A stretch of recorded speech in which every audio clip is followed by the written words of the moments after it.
it's one thing to think about quality today, and it's very clear. You can see, high return on capital business today with good margins and good cash flow, and people would definitely call that quality. But the odds of staying high return and staying high quality into the future are actually quite low. If you look at history, there's 70 years of data that some of the researchers have done, which show your probability of staying a high return on capital business 5 years out is actually only 1 in 5. So only 1 in 5 companies can be genuinely future quality. And that's what we're trying to uncover. And clearly the ones that can do that can end up in that top quintile of cash flow return on investment that we focus on.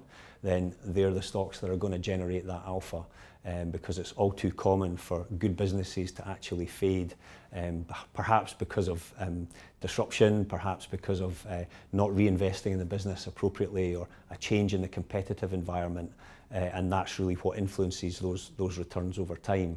And I think that leads into the second question, where what's changing about future quality? How has that definition moved on? And I think the scale of technological change that we see across many industries.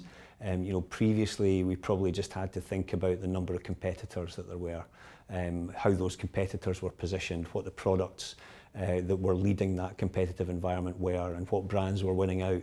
I think now you've got to think about technological factors and what new way of doing that business could be done that might actually disrupt the return structure, and that's something that we have to contend with across all of our companies.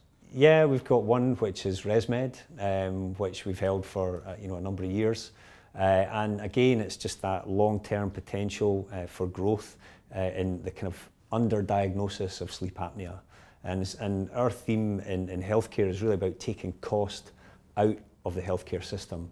An early diagnosis of sleep apnea can really avoid complications in other health-related areas in later life.